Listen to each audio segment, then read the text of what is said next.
It's, yeah, looks like it is. I think that it was posted to the website that you should correct already. Holly Martin, we have a phone update. I got the camera. Let me make sure, but. I just want you to shake it out.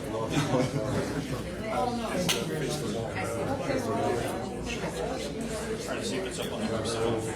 Okay, all right, that's what I was going to say.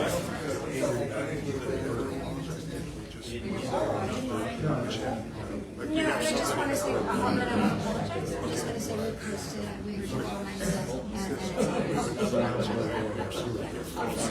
and then what I was also going to do, since we are doing is I was going to read this, Disaster Recovery Center. Because I think that's got really everything else so people can hear. Okay, and then I'm going to say logistics all day without turning it over. That's all. So let me know when. No, you don't have to. Yes. For my son, he's on the right now because. But anyway, he used to work up at Captive on the building with the car sailing up there. So he's friends with the guy who does car sailing.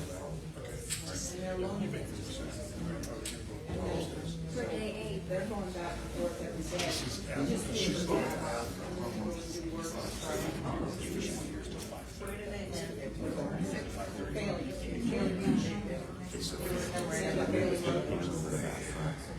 Is there a problem with setting on top of that? I'll back it up with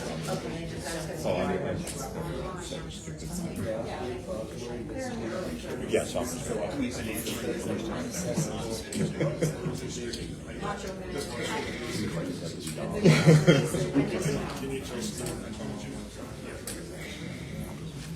Ready up? In this case, we're not going to kill the 530. FEMA they want the guy to be Day 8, right? Day 8? Don't kill this at 5:30 like we've done with the Kansas. He wants the FEMA. They want the FEMA guy to go out. That's what I figured. Ready when you are? I'm ready. We're on. We're on? We've been on. Yep. I didn't realize that, so thank you. I apologize. We did not know we were live. Oh. City manager Everybody but Sousa you, did, so. but he didn't tell me. So thank you. As I'm asking what day it is, which is very common for me right now. So today is October-6, and we are on day 8. And just a couple of brief comments from me before I pass it over to City Manager Sousa. My name is Holly Smith. I'm Mayor of the City of Sanibel. We have in the audience our Vice Mayor Richard Johnson and Council Member Mike Miller. I believe our other 2 council members are probably on island working on their home. Just wanted to say briefly, I know after our meeting was closed last night, we did have an extended conversation from citizens. So that has been posted to our Facebook page. So that's available to any of the listening audience to listen to that. And I realize it's important information for everyone to hear as we look at our insurance needs. I just wanted to read something that came out just a little bit ago from Lee County. I think it's important for everyone to read, to see. You can find that at LeeGov, so I'm going to read the whole release very quickly. Lee County has opened a multi-agency resource center to aid residents impacted by Hurricane Ian with the opportunity for one-stop service. The center's hours are 9 a.m. to 6 p.m. Monday through Saturday, and it's located at Lakes Region Library, which is 15290 Bass Road in Fort Myers. The center is co-located with the Disaster Recovery Center, which was opened earlier this week by FEMA and the Florida Division of Emergency Management. The operation, again, is open from 9 a.m. to 6 p.m. This one says 7 days a week. Representatives of the Small Business Administration are also available. Participating organizations on site include numerous property insurance companies, local and state government offices with the ability to replace driver's licenses, birth certificates, etc., wireless providers, mental health care providers, and nonprofit organizations. For a complete list, go to leegov, that's leegov.com/storm. Also available now at the site is the initial payment center operated by the Florida Chief Financial Officer, Jimmy Petronas. Policy holders can meet directly with their insurance companies to file claims. In the aftermath of Hurricane Ian, insurance carriers will focus on the immediate needs of policyholders by providing resources for specific items, including living expenses. Residents should check in with staff upon arrival at the Lakes Region Library site to easily locate the resources they need. An additional recovery center is going to be expected to officially open Friday at, and I'm sorry, the writing's small for me, 2295 Victoria Avenue, Fort Myers. You can get updates from Lee County government on Hurricane Ian by following @Lee County Government on Facebook and www.facebook.com/Lee County Florida BOCC, and more information is available at www.leegov.com/storm. So important information for you all. We're going to take questions at the end when our city manager has finished with the logistics, he's been working on during the day. And with that, I'm turning the remainder of the meeting over to City Manager Dana Souza. Thank you. Mr. Souza. That's my cue. Sorry.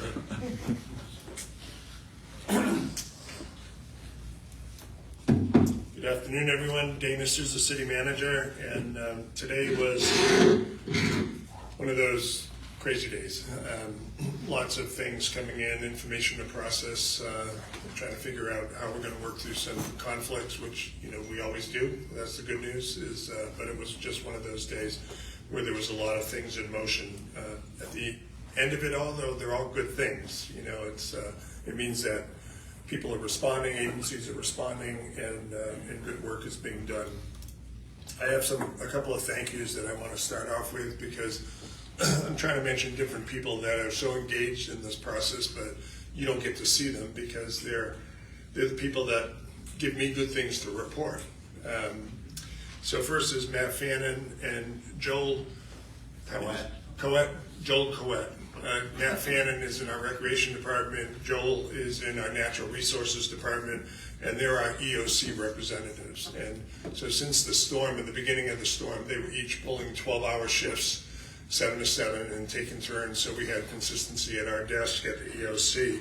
And they've just done a phenomenal job, making sure that the resources that we're requesting get into the system so other agencies can help us. They give us good follow-up. When the questions come back, they're on top of that, and it's just been great coordination work. They're really top professionals, and we wouldn't really be at this point without their dedication.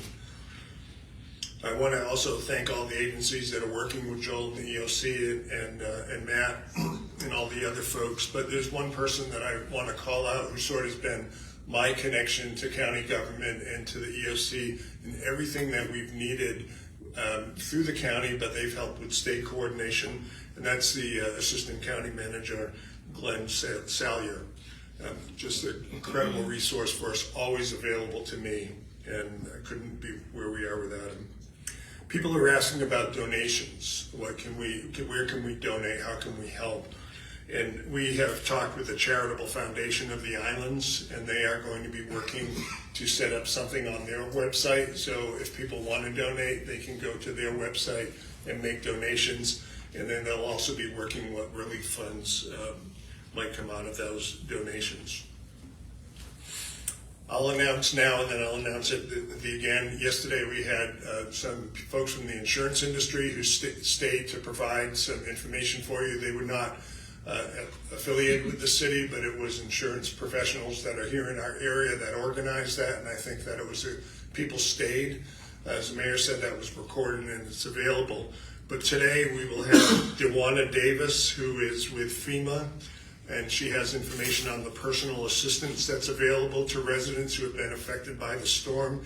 She will be joining us online after the update, and so you can stay for that. I think we're going to keep this session live so people at home can see that. And we're going to continue those efforts. I'll mention the next one when I get to the end of my notes. So thank you, Dewana, for being available. The USAR damage assessment, the map's been updated again, so all properties should have an icon on it.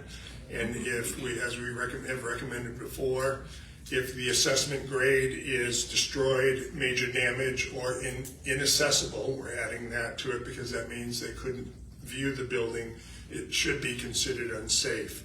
We're adding a little bit more information, though, that you should have your own insurance carriers or other agencies make their own inspection and determination of conditions. We've talked to you about how this has been, a rapid response to this, quick assessment from the curbside and to see what kind of structural damage has been. It's not gospel, so get your own folks out there to investigate it. But if you do go there, be extremely careful because it does have that damage assessment attached to it. From our police department, who have been just doing great work on the island, Sanibel continues to have the curfew in effect from 7 p.m. to 7 a.m. And today was day 2 where residents came back to the island to look at their property, get some personal belongings, do some remediation to prevent mold in their home. We had more people today than we did yesterday. I'm glad everybody didn't rush out the first day. Remember, just to clarify, this isn't a 1 day or 2 day process. There's plenty of time to go out there. We haven't established a cutoff date for this, but it is for that purpose. It's to look, to see, to grab things that you need to get, and to remediate those things that you can do to help prevent further damage to your home. It's not to go in there and fix it and contractor work and all that. There'll be a day for that, but we're not there just yet. I do want to ask our Vice Mayor, Richard Johnson, if he can come up because he has some stories to share about how that process is going. And Vice Mayor? Certainly. Thank you, City Manager. Thank you, Mayor. So glad to see all of you here today. I'd like to share with you just a couple of positive stories that I learned of. Literally, I was out in the hallway on the phone before we walked in. Had a gentleman, a resident, one of our fellow residents, the process that we outlined for returning to your home, assessing your home, taking remediation steps, clearing out your personal belongings on that ground floor level, and he got his cars out of his garage because he was quite concerned about the fire risk there. Got all of that done. He didn't quite get everything he wanted to do. He wanted to work on the drywall, didn't quite get to that. He's going back this weekend to take care of that. He followed the process. He made sure that he had the proper identifications. Go to the mysanibel.com website.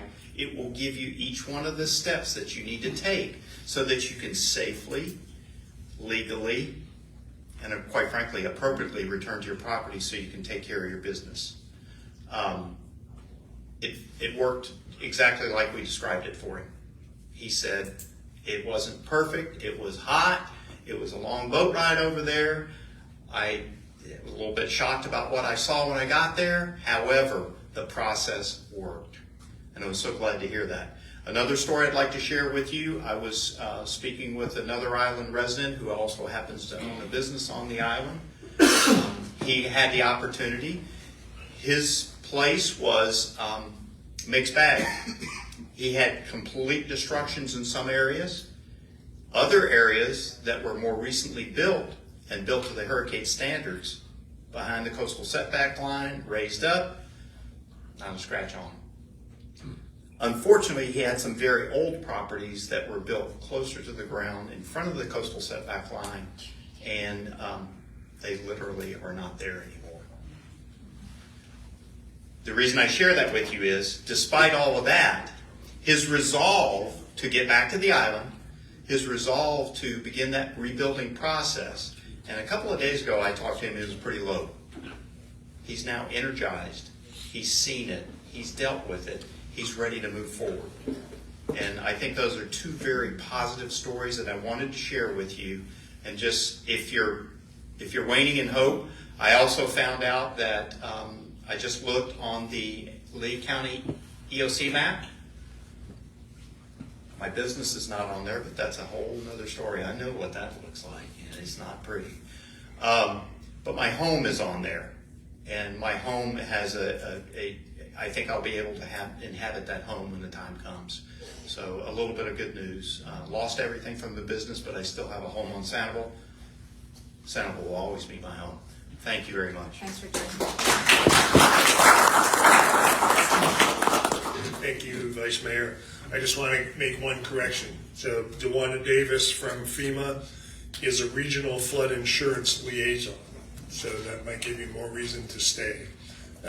If for people that have questions or want to hear her comments about flood insurance, okay, from the National Flood Insurance Program.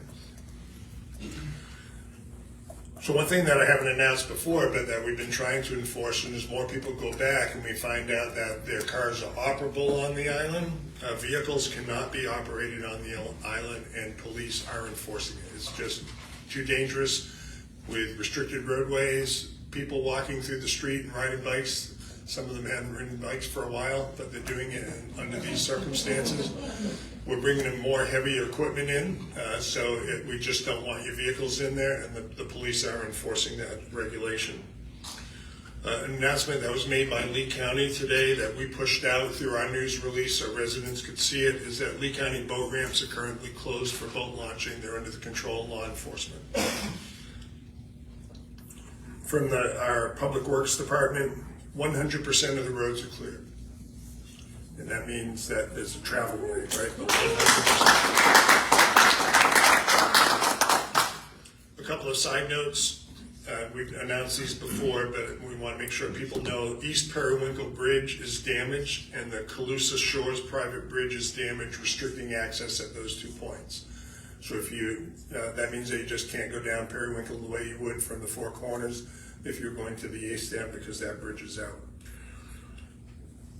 Crowder Gulf crews are now working on the east end of the island and the west end of the island on push operations to clear full access to the roads from edge to edge. So those travel lanes will be widened out as we get the bigger equipment in there. Today, we hauled over by barge 2 utility trucks, including a vacuum truck, which is important for our sewer repairs. The vac truck that we had on the island broke down yesterday. That one stayed during the storm, but it'll get fixed. But right now it's broken down. 6 streets, more pickup trucks were delivered to the island by the barge. This is Sea Grape Lane. So fill material was brought to Sea Grape Lane on the bay side of the road in order to fill eroded areas. Vegetation and debris removal has started at Trust Parking Lot, Tarpon Bay, Road Beach Park, and Roadside Park by city staff. So we're moving out that debris so we can, if we need to use those areas for any other purposes, that debris will be out of public space. This is a big footnote, and this is one of those crazy moments from the day, but Lee County DOT and Crowder, they brought in stone and rubber mats where the barge is arriving on the island, which is just east of our boat ramp and where our police dock is. That's really important because we're not set up for barge operation. We thought we were going to have to build a bulkhead in order to get that correct service, but they came up with a solution by bringing in the mats and the stone, and that will stabilize that bank so we can continue this barge operation. It's going to require maintenance from time to time, but it's not a delay in barge operations through the need for construction of a bulkhead. Utilities, we still are processing through the lift stations. About 64% are damaged and will have to be replaced. Donex plant, we're continuing to operate, and they're pulling the wastewater that was in the system at the time that it failed during the storm. So that is being processed now, and it's working well. It's still all manually operated. The facility is not discharging any type of effluent, so it's important, and there's still no leaks that have been found. Approximately, it's a redundant one. 2 pump trucks, crane trucks, and pickup trucks are now over on the island, so that's more assets that we need to continue this operation. And as I mentioned yesterday, Tetra Tech will be on the island tomorrow to do a full assessment of our wastewater system that is being paid by the state of Florida. LCEC, so they have secured their barge so they can begin getting their equipment over on a larger scale to the island. Crowder Gulf did begin moving trucks, so they've got their first couple of trucks on the island that they'll need for line work. And there will be more equipment that will be brought over. So we're working with them now that we have a lot of our Crowder Gulf and city assets on the island to begin to get their vehicles on, but they will also introduce a barge to that schedule. They're working to secure the school site for a tent city that will be developed. So we're moving the National Guard off the school site over to the community park, and then they will, the LCEC will take over that area for a larger staging event. The tent city is going to be important because when their utility workers arrive, there'll be approximately 500, possibly more than 500 people that will be there just to work on the utility. And those folks are coming in through mutual aid agreements that they have in place. The state is involved with this coordination as well. And then the state was involved in the barge discussion today to make sure that we had the right assets to get LCEC over. So again, it's an indication that everybody is pulling together to make sure that the work can get accomplished on the island. Barge services, so I talked about the equipment that's come over, but the really good news on the barge services is a really big barge came in today. Some of you are nodding your head, you've seen it. And that means, my mother again would say statement of the obvious, Dana, but that means you can get more equipment over on one run, and that's important. The more vehicles and equipment we can get over on one run, the more efficient we're going to be. From Island Water, they have pressurized Periwinkle down to the boat ramp, and they are starting to move past the Causeway Road. So they're continuing to pressurize their lines. And pressurizing the lines is also important at some point for fire suppression. So they're continuing to that work. On the Captiva side, they've expanded that to the South Seas Marina. From our fire and rescue department, Sanibel Fire and Rescue, have really been working hard. Those guys have been there like a lot of folks in a whole lot of hours. They've had to respond to a few injuries today from people who were on the island, but the good news of that is that no one was transported. They are seeing heat-related illnesses, so dehydration and overheating. If you go to the island and you're working, or if you've been there, you know it's extremely hot. The Vice Mayor said that in his comments. Make sure you bring water, make sure that you hydrate, and if you're starting to feel ill, call for assistance. Again, their services are only available on the island from 7 a.m. to 7 p.m. Their people go home at 7 p.m. And they are working to see how they might be able to expand EMS services. One of their engines came over on that really big barge today, so we have, on Sanibel Fire and Rescue has 2 engines on the island right now. And then they will have 3 engines from other communities in Sanibel. 2 will go to Captiva, and it's part of a strike force from out-of-state communities that have come in to support our services. So if there is a fire, then we'll have better capability to suppress it. I don't want to paint a false picture here. It's limited because it's in what the pumper trucks can hold. So until our systems are pressurized and Island Water can provide that service, fire risk remains to be a concern. Island access, I'm not going to go over that in detail. We've done that the last couple of days. As Vice Mayor said, it's working. We continue to pass out hurricane passes to residents, businesses, contractors, property managers, and now insurance industry professionals. They can come here today, and with the right credentials, they can get their pass. For property managers that don't have a business tax receipt, today the finance department worked through that, and so we'll be able to issue them. If they never have one, they'll have to pay the fee in order to get one. If they continue, if you had a 2022 or 2023 BTR, then you can get your pass. So that's primarily that's the end of my comments. But I also want to say that we're working to bring top officials from the National Flood Insurance Program. Our city attorney with Chris Hydrick continues to work on bringing more people in to answer your questions. So we think on Sunday, Monday, or Tuesday, in the same format that we had before, after the briefing, they'll be available to answer your questions. And I know our city council member, Mike Miller, is also working on those issues as well. So we're trying to get information to the community about what to look for, what to do related to National Flood Insurance Program. I'm happy to take questions, and then we're going to go to Dewana Davis. Yes, sir. Would you mention the dangers of wildlife on the island, please? That came up again today, too. Yes, the dangers of wildlife. So wildlife is displaced from their typical habitat. They're moving around. When I was on the island, we saw a couple of gators that were moving around. I know the mayor did too. And so did the police chief. So they're out there, and so they're displaced. They could be on your property. There's been nobody around, so you must be extremely careful as you're moving through your property to make sure that you avoid those particular alligators. Yes, ma'am. When Holly was describing, the location on Bass Road, I had heard about it on the radio, and so I went there early this morning. I have never seen a bigger traffic jam in my entire life. So my suggestion, I think it's wonderful that they have this, and I would have loved to get in there, but there was no way.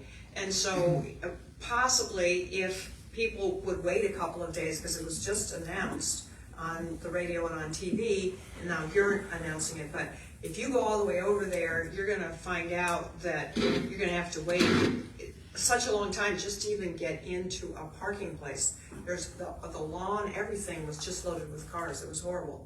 Yeah, and I think it's horrible, but it's good because we have it there. Yeah. So, and that's a great point that you bring up, because I know one lady indicated when it first opened that it was several hours. So they are having the second opening. So hopefully that's going to kind of spread it a little bit. And, it's kind of like, and this is going to be a little bit longer process, but, everyone trying to get gas, right? Everyone went the first day and tried to get gas, and the second day, and now we're able to get gas. So I know they're bringing more and more people in to help alleviate that pressure, but that's a great point. Thank you for bringing it up.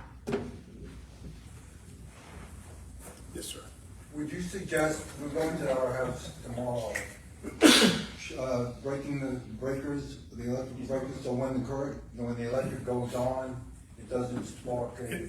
It's a good idea, and I just made a note that we had a question yesterday, and somebody else asked me today about whether or not LCEC will be removing meters. I'm not sure if that's the case, but concerned about salt that might have gotten into the panel and how that...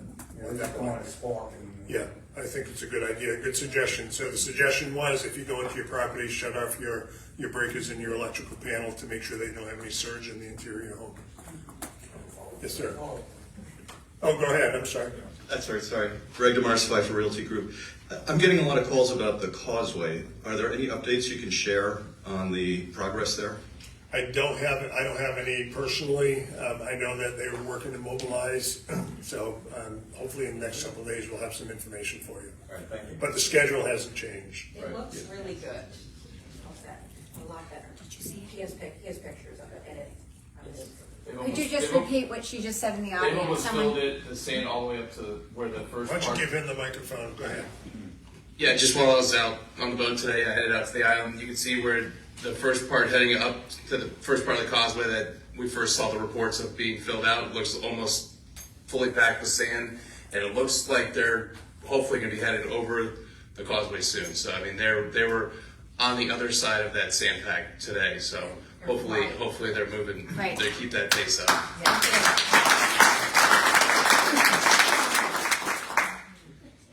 I know everybody's trying really hard at this point, and today is the first day for the insurance folks to get out on the island. We submitted over 10, 15 applications to try and get out to the island. Is there any idea how long it takes for the insurance passes to be able to be released? Are you the first 10? Pardon me? Are you the first 10? Yeah. You might be the first 10. Okay. So I don't have an update on that. I didn't see Andrea at the end of the day before the briefing, but we'll get that. We're anxious to get out there and try to Understand. help some folks as well too. So. Yeah. Thank you. Hi. I just have a follow-up because I'm going to talk to you about the electrical. I was actually Yes. on the island today, and I noticed that my service entrance, even if they pulled the meter, there's a hazard there. You'd never allow the utility company to make that connection with electrical inspection. So it almost has to get shut off at the transformer. So I'm just wondering how LCEC is going to come up with a plan to do that, to safely energize things like lift stations and things like that, things that we want up, without endangering other things. Right. Well, thanks. And lift stations will be up first by generator. Okay, gotcha. I was also, I've been a general contractor for 30 years, and my home was noted as orange, which is the bad one. And the bottom floor is, I mean, the storage area and everything is, but above that, in the finished living space, it's pristine. There was no cracks in the drywall. There was no water infiltration. The windows were all in good shape. The roof was in good shape.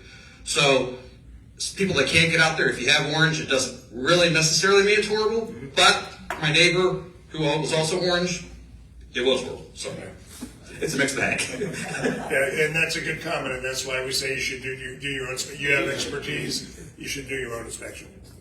Yeah. Great update today, and really encouraging news about LCEC getting some additional resources on the island. They've had time, because they haven't had those resources, to do, I would imagine, a pretty good assessment of the situation. Have they given you any indication of perhaps about how long they see that process taking to re-energizing the island? And to that follow-up question, is there going to be a plan for rolling out service? Yeah, well, there is. They are developing a plan. That we don't have it in writing yet. Their goal is to provide us with a plan in writing from a timetable perspective until they know that they're getting their assets on the island by barge. They didn't want to paint a picture for what that might be, but I think it'll come soon now that we're moving their assets on. But they have been working to develop that plan in a time frame, estimated time frame. Is the building department involved in that with the electrical inspections? Would they be involved? Yes. Troy Thompson, Sandal Island, born and raised. I just want to thank you guys for everything you're doing out here for us and getting us back on the island. Until last week, I lived above the Lazy Flamingo on Blind Pass. Many of you have seen the building. It's completely gone. My business, my livelihood, my home, all my possessions are gone. There's dispute about the plaza in that big property, and there's no walls, there's no roof, there's nothing. And last night, when I watched the news, I had the pleasure of watching Wink News reporter Michael Howdeck loot and trespass all over my property. He showed my family photos on the news, and he took them with him. He removed my photos from the island so that he could fabricate some sort of feel-good story where he found my photos and was going to give them to me on camera so that he could capture my emotions. I had been out on the island for 5 days, putting my stuff in specific places. I have nowhere to put it. I have nowhere to get it off the island, but I've been organizing. I've been getting things put away. He went onto my property without permission. He filmed the whole thing and put it on the news. I would just like to ask if there's any way. I filed a police report. I would like to press charges. I think it's disgusting. He doesn't live on the island. He shouldn't be out there. And I would like to ask the city for help. Now that you're letting people out on the island, I've gotten hundreds of pictures and videos of people all over my property. I have 4 red-marked condemned buildings with electrical wires all over the place. There's wood, there's nails, there's rebar. It's extremely dangerous. And quite frankly, everyone wants to have a piece of the Lazy Flamingo memorabilia. And they're going through, they're taking things. I can't get, my parents haven't even seen the property that they've put their entire livelihood into. And people are out there walking around, like taking pictures like it's a joke. Like it's, oh, let me take a picture of the old Lazy Flamingo. And I'd just like to ask for your help. Sure, we'll help you. We will investigate it, and if you want to prosecute, we'll do everything we can to prosecute them. And I would suggest that you you research what you can do civilly, possibly a lawsuit. We'll have somebody at your location tonight because this had happened, but I can't say that I'm going to have an officer or a guardsman at every location on the island. Go ahead. Would it be okay for me to put up a fence or to have some sort of help from the city to fence off my property? It's extremely dangerous and people are just running all over it. We've said numerous times that the whole island is extremely dangerous. Right, I correct, but mine is a hot spot for people to go take pictures at. Okay. We'll have somebody there tonight to watch it, and then why don't we talk after the meeting, because you have a very unique situation, and I'm not saying we won't help you. I understand. We'll do what we can for you, but at some point in time we run out of resources. We do not have, there's 40-some hundred structures on the island. I understand. Yeah. All right, let's meet afterwards and we'll talk. All right. Thank you. Yes, sir, David. I'd say the tentative date, I'm sorry, okay. I talked with, Chris and I talked today, Hydrick, and I think the tentative date for the National Flood Insurance Program is the 18th of October. And then also, we're just throwing together somehow, Jay Adams, who was here last night from Citizens, Chief Claims Officer, and Barry Gilway, the CEO, they want to see the island on Tuesday. And I told them somehow I'll make that happen. They're the largest wind insurance carrier on a number of policies on the state. So they would like to get on the ground. So I'd like to talk to you about that. And again, Chris is on board, but he's not here tonight. He'll be back soon. Thank you. Thank you. oh, Hallie, I'm sorry, okay. Consider me Chris Hyder. Right, I'm sorry, Hallie. Yeah, The much Steve. better best you've ever looked. Holly, did you have anything you wanted to add on that? Hallie, go. No. I talked to him at like 5 o'clock. Okay. It was 4:18 and I was trying to drag her going, oh, you want me to Okay, go? but I'm just gonna go back to I'm question, good, yeah, no. thanks. I'm sorry. That's I'm okay. sorry. In the back, yes, sir. Jeff Medell on Angel Drive, longtime listener, first time caller. Thank you for being with our show. Thank you all. I want to agree with Vice Mayor Johnson. I think yesterday went very well. It was great to be on the island. What came up and what's been talked about in our circle of peers is the car situation. And there are working vehicles that were ready to and did assist some of our residents to get to remote homes that are not accessible by boat. Some of those never made it back to their destinations because of the policies in place. So, and some people, I think, myself included, I was not in one of them, but myself included didn't know about those policies about working vehicles. Can you please restate the policy currently on working vehicles? Secondly, help us understand where they're going. And thirdly, is there an opportunity in the coming days for individuals to get registered or somebody to step up as volunteers to help transport people safely around the island? So the policy on vehicles is that you can't use them yet. And in the coming days, as we get more debris cleared out of the way and widen the roads, then maybe we'll be able to revisit that. But right now, we just don't need that as we're still moving through the operation. Remember, Urban Search and Rescue Team is still out there in the second round, and that's part of our mission. Even though they've made the first round, we're hopeful that everything will be okay, but we're still checking the island. So until we get through those things, and I think we've been consistent when we say that we've got it on the board, we're looking on how we can make improvements, so we will, when we can, we'll allow that. But I think there's more operable vehicles on the island than we thought there were going to be based on the storm surge that was encountered, and with the limited law enforcement that we have, we just don't want that to be an issue. So bear with us. I just ask that you bear. And I know that you can also be a help to people who might need some assistance in transportation, but we're working on that as well and how we might be able to help through either service of city employees or otherwise. But I just ask that you be patient. We know it's a need. Okay, if that's the last question, then I am going to end my comments. I thank you all for being here, and we'll move We're gonna keep it on Oh, go ahead. Yes, please. Thank you, Brad.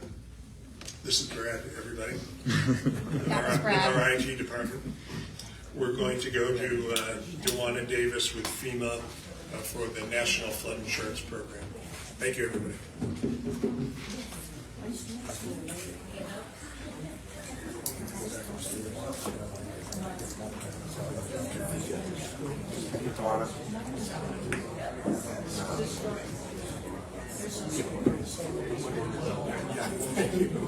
Helps when I unmute you.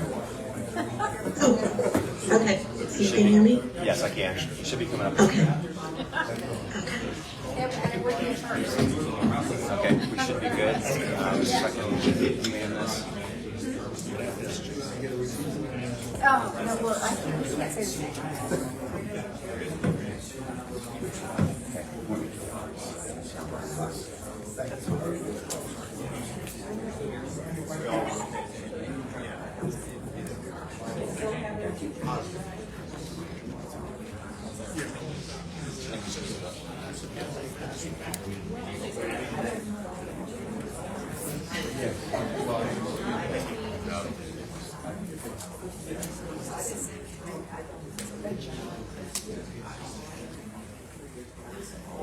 Okay, Ms. Davis, go ahead.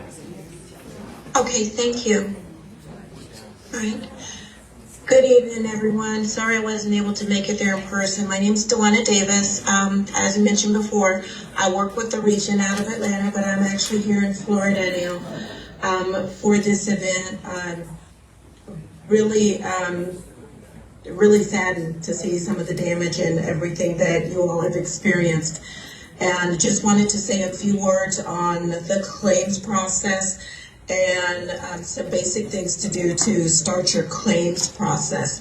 Wanted to go through those with you and then see if you had any questions on that, because I know it's at the very beginning of this process here.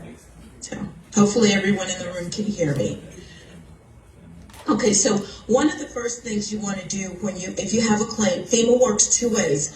We have our write your own carriers, which means you have a policy that may be through an Allstate, a Progressive, but they also write your NFIP flood policy. Many of you guys may have lost that information in the storm and don't have that. So the first thing I want you to do is, if you need to find out which write your own carrier has your NFIP policy, we have a help center that's set up for that. Their number is 800-427-4661. Again, that's 800-427-4661. So if you don't know who your insurance carrier is for FEMA, contact them. They will be able to provide the name of that insurance company for you. We also have a few policies that we write through what's called our NFIP direct servicing agent. And if you call that 800 number, they will be able to provide that to you as well. I will also provide that to Steve so that he will have both of those for you. So the first thing you want to do as soon as you can, whether you've actually had a chance to look at your property or not, reach out to your insurance agent or the company itself. If you can't get to your agent because he's suffered damage, then call the company directly. Let them know your intent to file a claim. So that way you can meet that notice of filing a claim properly. Once you're able to get back to your property, and it sounds like the roads are clear in that area, whether it's safe to do so or not, wait until you get that word where it says it's safe for you to go into your particular structure. And then once you can, then the first thing you want to do is take as many photos as possible of your damage. Separate your damage. The Vice Mayor mentioned that earlier. Kind of inventory your damage, damaged items. We don't expect you to keep all of the contents and leave it as is. If you do that, you'll suffer a lot of mold damage. But what we do expect are photos of all of the damage that you can safely take. And if you can remove, say if it's carpeting, if it's tile, cabinetry, whatever it is that you're worried about that was damaged by flood, Save samples of that.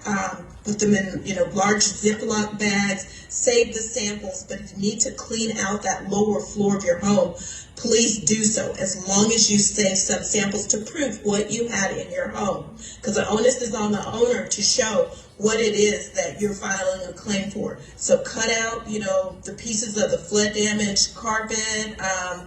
If you had something particular on your walls, as far as a particular type of something other than basic drywall, some other type of finish, make sure you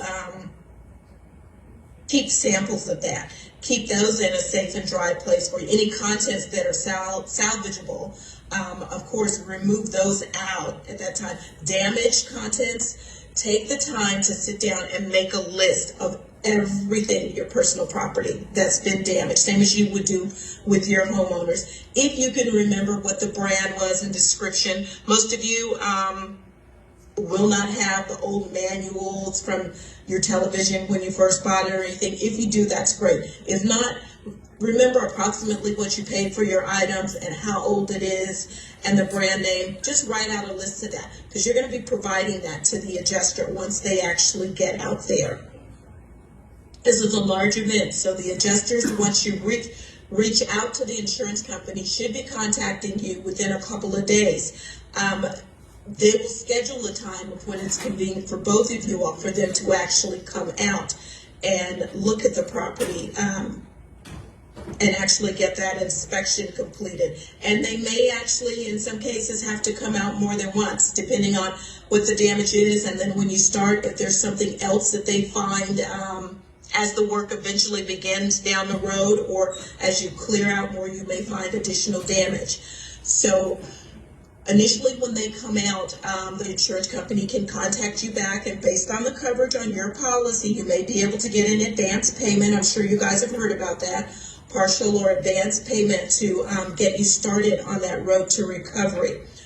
Because you receive an advance payment, it does not mean your claim is closed. That is just an advance payment to get you started. You will then, they will give you what's called a proof of loss.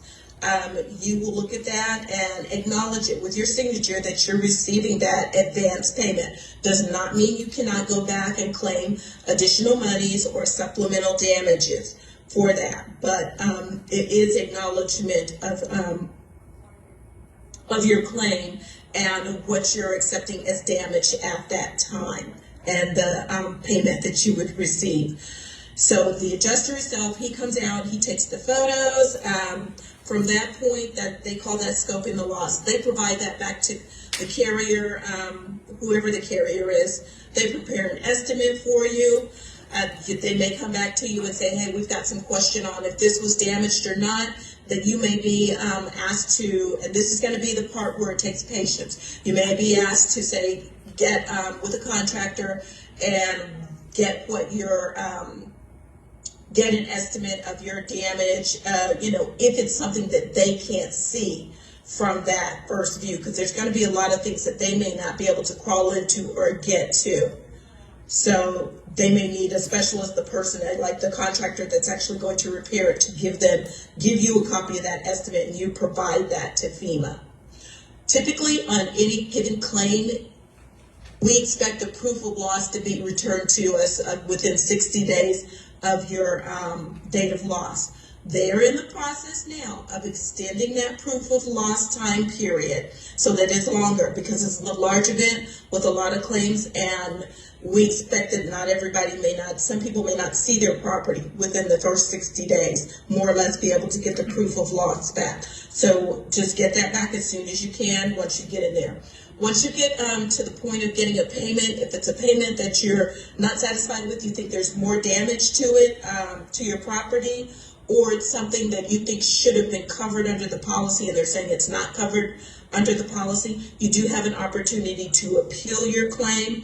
There's a claims handbook that you should receive with your initial policy if it's an NFIP policy. I've sent Steve a copy of that, as well as a summary of coverage of what the NFIP policy generally covers. That claims handbook gives the steps if you want to appeal your claim, because you do have the opportunity to appeal your claim. And a lot of you guys have lived in this area, may have experienced storms before, and may be familiar with this process, but I kind of wanted to go over that just so that you could hear it again, refresh your memory of where to go. The other thing to remember, if in fact your property suffers what we call substantial damage from flood, meaning over 50% of what the value of the structure is damaged by flood, and it's one of those that are in our high-risk area, the special flood hazard area, is what we call it, zones A, zones B. If in fact it's damaged, and it's, say it was a building that was out of compliance with the local floodplain management ordinance, if you get a letter that says your property was substantially damaged or anything like that, and you need to bring it into compliance, your policy has what's called increased cost of compliance coverage. It's only up to $30,000, but it gets you started on helping to mitigate your property. It helps you elevate it, relocate it, demolish it. If it's a commercial property, your small business, then you can use it to actually flood proof. But that's included in the policy as well, if you're in those zone A's and zone V's. I've given you that number, and like I said, the claims handbook, I'm leaving that with Steve, and once we are able to get down in your area, we'll try to actually leave some physical copies of some of this stuff with you. And if anyone has questions, I'm ready to take questions now on that. Yes, it would be better if we broadcast over the microphones. Yeah. Dewana, can you hear me from here? I can hear you, but I couldn't hear the gentleman. No, because I was trying not to hell let you hear me. I was trying to be discreet about it. I can't. Okay, good. And Dewana, that information that you emailed me, just for the sake of everybody in the audience and online, we will be posting on our Facebook page as well. So awesome. And we got one question. I'm just wondering if you do the initial assessment and then you can't mitigate anything for 2 months and it fills with mold, what do you do? Because I know that if you can't access, then that triggers the mold, mitigation clause or whatever. Right. Mold is, I know, very difficult, and it's going to be in every single house. Yeah. So we do find that can be common. So the policy, typically you'll see most insurance policies say they don't cover mold. So there is a provision to cover some mold, but as long as the community has a do not enter, where you can't go back into the community, we can't hold you at fault for not going in to mitigate your property. But they do expect under the policy, once you're able to go in, that you clean as much as possible and pull out as much as possible once you're safely able to go back into that property. But there's an understanding that there may be still some mold there, and they take those on a case-by-case basis and consider that for individuals. So, continuing with that thread, our property manager has said we cannot go on the property. It's too dangerous, and they're doing assessments outside. It's not so much Sanibel that says we can't, but the property manager deems it inaccessible. And I guess it got the orange or the... That would go, yeah. It got interesting. It got a diamond on it, I guess, whatever that is, the orange. Yeah, that would go along the same lines on that. Because you're not going back in there because you don't want to protect your property. You're told it's not safe, and the property manager's not allowing you back and not allowing you access back in there. So they'll take that under consideration too, yes. It just can't be one of those situations where you just say it's all is lost, it's no use, and you just don't go back in. Question. Yes, sir. Most of us now have to find a new place to live until the island opens up and can provide services, electrical, sewer, sanitary, etc. During the period that we're off the island and we're renting space, is that a covered charge for the insurance companies typically, or FEMA typically? So under the NFIP policy, no. If you have a private flood policy, some of those do. They're very good. Some of the private flood policies are very good, and they cover additional living expenses. The NFIP policy does not. Most homeowners policy will have some type of provision for additional living expenses. If neither one of those are your, describe your particular situation, then I suggest, whether you have flood insurance or not, that you register with FEMA for disaster assistance, because you could get some disaster assistance that may be able to assist you in temporary living costs. So, and by disaster assistance, I mean those are the people that are right now not with our what we call DSA. Disaster, I think it's survivor assistance. They're out knocking door to door, or they're setting up disaster recovery centers. They just mentioned the one off of Bass Road a little bit early. I think it was, Bass Road a little bit earlier. We have FEMA staff there at the library to register people for disaster assistance. And under that disaster assistance, there's an opportunity to get additional living expenses coverage. Now, having said that, while we're on that, let me deliver some news that's not as great. So when we have events and we have people that have damage and they live in our higher risk areas, zones A, AE, V, VE, the special flood hazard areas, what we call it.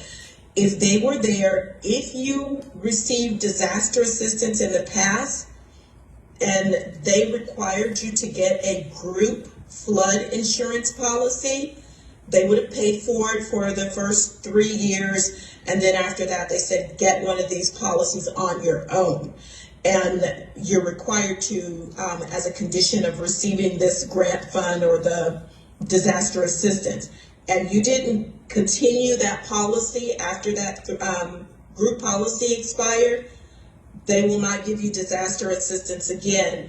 If you receive disaster assistance and were required to keep a flood policy and chose not to or did not at that time, we are finding some people that are in that situation now.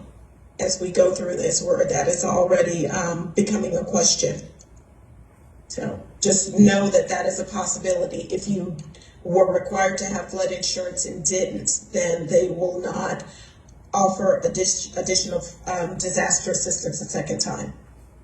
And just one thing about what DeWanda mentioned about the site on Bass Road. So Lee County has set up in that library kind of a one-stop shop, disaster recovery. So there's a lot of services that are being provided in that location. So I highly recommend anybody listening to go online to Lee County under their emergency management, and they list the details that are available at the library off Bass Road. Hi, thank you again. Our place, we have both our residents and one rental unit, and the rental unit was completely blown out. You can see it blew out the concrete walls. There's no furniture left. There's nothing. It's just blown out. And that's considered a business though. And our other property is a little further in, not much. I don't know how FEMA works with flood, with something that may be storm surge, or do you cover a business, rental property, or no, just residents? For disaster assistance, I don't want to speak on their side. I would actually reach out to them and find out about that for businesses, simply because I specialize in flood insurance, and I'm not quite sure. I think there are some stipulations around that as far as businesses and how disaster assistance works. For flood insurance, we insure it regardless if it's a business or if it's a residential structure. If it's a business, we offer up to $500,000 coverage, with $500,000 for contents, $500,000 for the structure. If it's a residence, it's $250,000 for the building, $250,000 I'm sorry, 250 for the building and 100,000 for contents. So we will cover it under the NFIP side, residents, as well as a business. That's not an issue, but I'm not sure if the amount of disaster assistance that you would receive as an individual for a primary residence is the same that you would get for a business or a rental property. Because the whole purpose of the disaster assistance is to get our survivors back on their feet and back into their homes. So that part I would definitely would want you to speak with one of our people at our recovery center to see what they can do there. Okay, in terms of flood, if it's flooded by an 18-foot storm surge, it's a second floor unit that's just an empty eye socket now. Would that still be covered under FEMA if it's a storm surge? Yes, it's rising water. So rising water, definition of flood, rising water on ordinarily dry land. Whether it's got to be at least 2 or more acres or 2 or more properties. And that meets the definition of a flood. Okay. So as long as it's rising water, it's not wind-driven water, and it's not rain coming down. It's got to be rising water. And the storm surge would be, yes, that would be included. Yeah. We will pay for the structure itself, but not the, just under the footprints of the home. So if you've got bulkheads or anything else that's out there, decks or all that, those will not be covered. The deck would not be considered a portion of the home. It's just the footprints of the structure itself. Okay, thank you. That's it, but yes. Thank you. Sorry, just one more clarification about what you can remediate before the adjuster gets out there, because I know a lot of people are trying to remove everything, and that if they don't remove the drywall, the mold will take over. But I was told by my NFIP person that I talked to not to remove, that I could remove carpet, but not remove any drywall. Is that true? And if people do remove drywall, what happens? If you remove I've seen the drywall removed, and they will tell you to save large pieces of that if you can. That's going to be a judgment call on that. If you see that it's going to run up and ruin the rest of the wall, then I would probably save a large portion of that and do the best that you can to clear some of that mold out. I mean, I wouldn't pull everything out to the beams on that, but if you've got like a 1 foot portion around the bottom of your floor, I would certainly take that out. As long as you were able to save that and you took photos of it before showing what you had. That's the key. You've got to make sure that you show what you had in that home before you start pulling stuff out. So if you take 200 photos as you're taking down drywall, some of these homes have been 8 feet. Mm-hmm. And if you don't remove that drywall, it's gone. The whole house is gone. So can you take out 8 feet of drywall up to your ceiling? With 200 photos in the process and saving large sections and... Yeah, and It's not just 2 feet off the baseboard, it's 8 to 10. Say that again? It's not just 2 feet at the baseboard, it's 8 to 10 feet all the way up to the ceiling in some cases. If it's already damaged, is it already molding in your situation? Well, in one situation, yes. There's Okay. already mushrooms growing. Yeah. You can, that one's going to be a hard call. I don't know if I would take everything out on that all the way up if you're looking at 8 feet of that. What I would do is go ahead and start putting some type of a really concentrated bleach solution on it to keep it from getting any worse than what it is, as opposed to in that situation, if that's what you're looking at. Okay.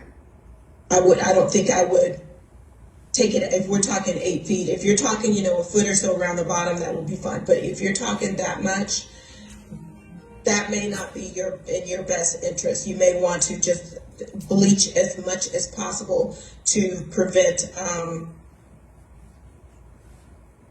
further spread, but you're going to have to use some type of a really strong commercial grade of bleach to make sure that it doesn't spread, because it will. If it's closed in, it's going to spread.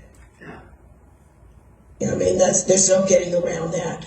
Did your adjuster, that particular adjuster, say did they make arrangements with you already to come out? No, I just have the adjuster's name and I've talked to them, but not because nobody can get to the island, so we haven't even been to see it in person. We just the renter has been in, so. Okay. Well, I am sorry, but yeah. The other thing, let me go ahead and mention too, is that number that I gave you earlier is one of your resources to call if you run into some questions on that. And we also have that I can provide out to the community. If you know who your insurance company is and say you haven't heard from an adjuster or something like that, I have the toll-free numbers that I can give you. I can give that to the city if they want me to, where it will be a list of just generic into their customer service center, not to a particular person. I'm calling to find out about, if there's been an adjuster assigned, if my claim's been assigned to someone. I can do that. To help you all out. Like I said, it's generic, their toll-free number just into the claims department, and I can just provide that for the claims numbers for the list of our write your own carriers that we have. And that might be useful to the officials in your city. I don't want to put that responsibility on them, but that is something that we do have available. Duana, this is Steve. You can go ahead and email that to me. Okay, thank you. And I'll get it out. I think that's actually it for questions inside. I'll just... Oh, hold on, one more, sorry. As far as returning the completed proof of loss within the 30 days, which is extended to 60 days, can you just clarify, Duana, when the clock starts ticking, the date of loss? Date of loss, and so it's normally 60 days that you'll have from your date of loss. Oh, I'm sorry. That's now, go ahead. You're correct. I'm sorry. I was thinking something else. Yes. Okay. Yeah. So 60 days, but I expect that we'll probably see an extension of that. That'll be longer, is what I'm saying. Simply because of the magnitude of the damage and the amount of people that they've got to get to look at that to look and inspect all of these homes. So, and as we get those notices, then we can pass that along to your officials there at Sanibel Island and say, hey, it's no longer just the standard 60 days under the policy. It's been extended for you. So. Great, thank you, Duana. I think that's it for the questions, and I'll make sure that we get this information out that we received from FEMA and any updates that come along as well. So thank you very much. Thank you. I appreciate you giving me time to speak today. Thank you. Thank you. Mm-hmm.